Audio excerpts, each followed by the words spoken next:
Welcome to The Guide at Fish North Georgia. Brought to you by these fine sponsors. SPRO, working with America's best anglers to design the world's finest fishing tackle. Nichols Lures, handcrafted to perfection. Georgia Blade, makers of premium fishing lures for over 3 decades and home to the Georgia Jig. Crypto Bass, tournament grade, Georgia made. And be sure to visit fishnorthgeorgia.com. Now here's Josh Little. What's up, guys? Joshua Little here with Fish North Georgia, the guide, and I just wanted to give you a recap from our latest trip out to Lake Chickamauga this past weekend, which was September 26th. We put in at Wolf Teever boat ramp and made our way out to Patton Island. That island has a lot of grass covering the entire island itself. For the most part, closer to the south side. The west side has the river channel swing down through it, so you've got a lot of shell beds there from just where the water pushes it through. So that south side we focused on first thing in the morning. I wanted to throw a frog and then a chatterbait, and then one of the other things that I wanted to try is called a pop shad, and that is this right here. It's a Z-Man. It does float. I've never thrown one of these, but I was hoping that maybe a little bit different presence that we could get a couple bites that way, but it just nothing topwater. You could see them chasing bait fish around us. They were blowing up, but just no bites on it.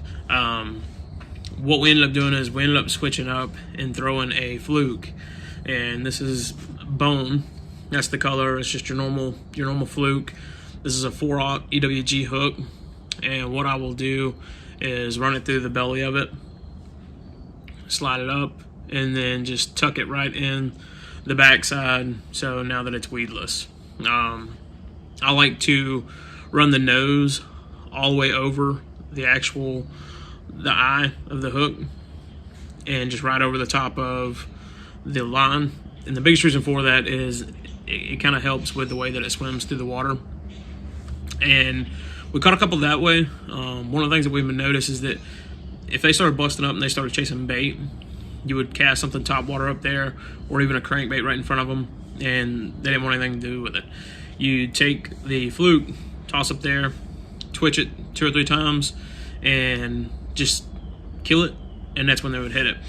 So they're definitely feeding on the shad, and we didn't catch any significant size that we were hoping to, but we definitely got bites that way. When we went around the island, Patton Island, and we started up the river channel, we were headed over to Chester Frost to hit that area a little bit, and all the grass that is right there in the center of right at the side of the river as it comes down was up out of the water.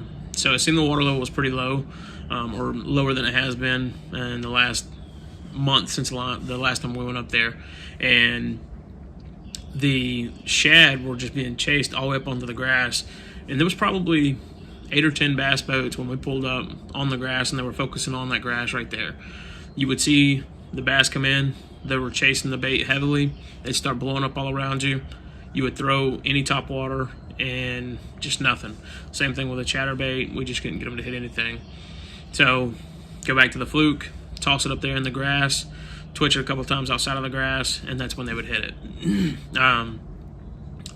The bone color does well, but another color to throw is the California 420. It is a little bit darker, a little bit of brown on it, and it does have that shad color to it. So that's another good color that you could throw. As we went up into Chester Frost, I switched up and was throwing a drop shot a little bit, and this is the Robo Worm, and that color is called a bold bluegill. That was one of the colors that I was throwing. The other one that I was throwing is the MM3.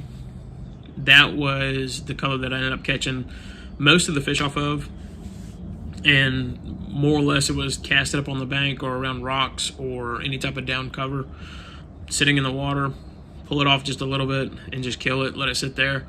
And with the boat wakes and things like that, that was creating that action in the worm, just keep enough tension on the line so that you could actually feel it. They would grab it and take off with it.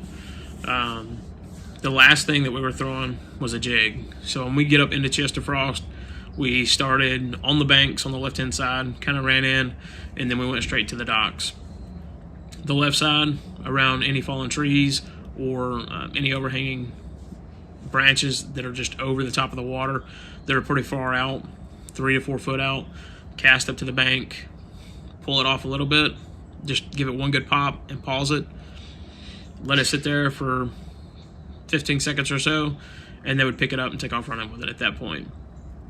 When we worked on the docks, doing the exact same thing, had 2 shore strikes on the docks, but it seemed that most of the bass were coming off of the areas where you would see overhanging trees or logs in the water.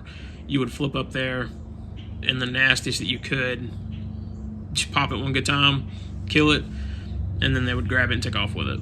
The jig that I was throwing is a True Grit, and this is their skip cast, and that's called the Moneymaker. So you've got a little bit of purple in it, green pumpkin, black flake, and then a little bit of green flake in it as well. And I was pairing that with a Strike King, the Baby Rage Crawl, and green pumpkin with a black flake. That's just my go-to color. I like to keep it pretty natural.